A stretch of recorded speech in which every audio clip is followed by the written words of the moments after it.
A drip kit can save your tomatoes and still soak your socks at 6:40 in the morning. I'm Grant, Fiona's here, and this is Rude Insect. And that sock detail is not poetic. That is what happens when a cheap, barbed tea decides it no longer believes in water pressure.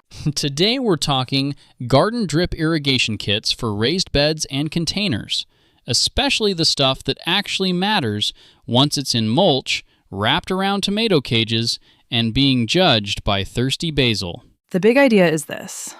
The kit helps, but the layout matters more. And the fittings matter most, because one leaky connector can turn automatic watering into, why is there a creek under my peppers? We tested this like normal backyard gardeners, not lab people in clean shoes. 2 4x8 raised beds, 1 3x6 bed, 8 containers, 1 hose bib, a timer, and Zone 6B July heat being personally rude. Tomatoes, peppers, basil, cucumbers, lettuce, parsley, scallions, and a few pots of overwintered herbs that were very dramatic about drying out. Which brings us to Grant's garden mistake.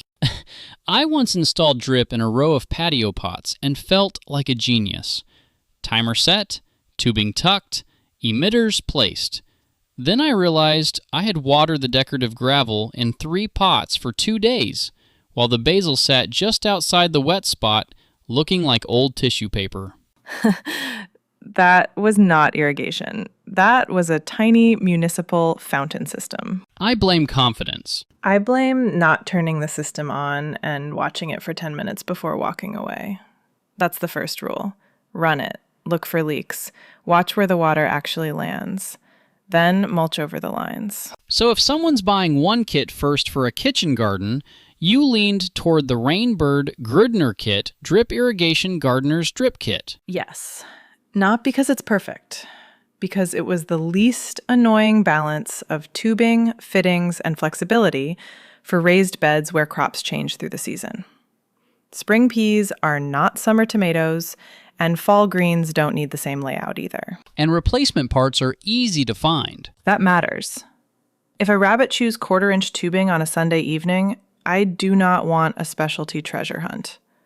I want to drive to a hardware store and fix it before the cucumbers start writing their wills. I liked the Raindrip R560DP automatic watering kit for containers, though.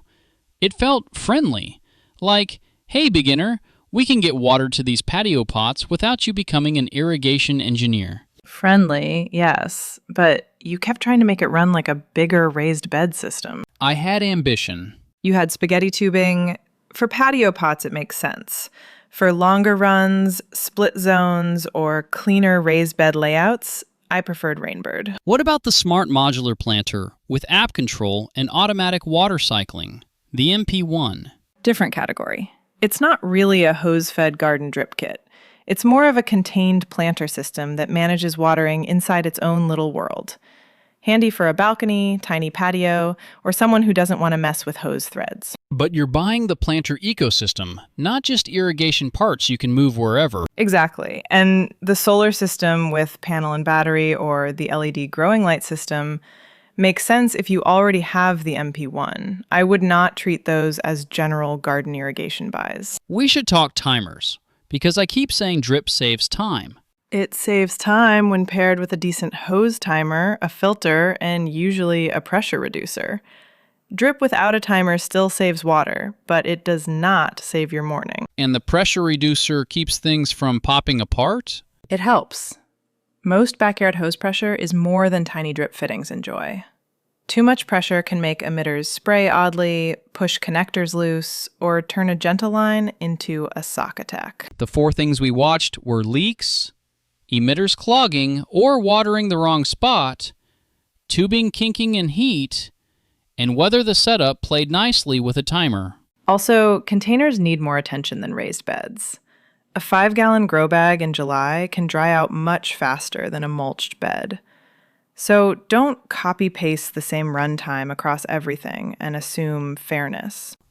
Plants do not respect equality. They respect moisture at the root zone. Fiona's 30-second verdict time. Yes, to the Rainbird Grudner Kit. for most raised bed gardens because it gave the best mix of flexible layout and easy-to-replace parts.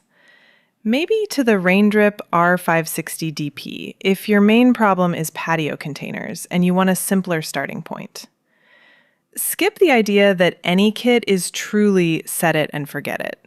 You still need to test the layout, check fittings, and adjust runtime as weather changes. If this helped you avoid wet socks, wilted basil, or a tubing octopus on the patio, subscribe and come garden with us again. If this helped, hit subscribe. We drop 3 new episodes every week on Monday, Wednesday, and Friday, so you don't have to hunt for the next one. Thank you for listening to this edition of RudeInsect.com, Conversations with Grant and Fiona.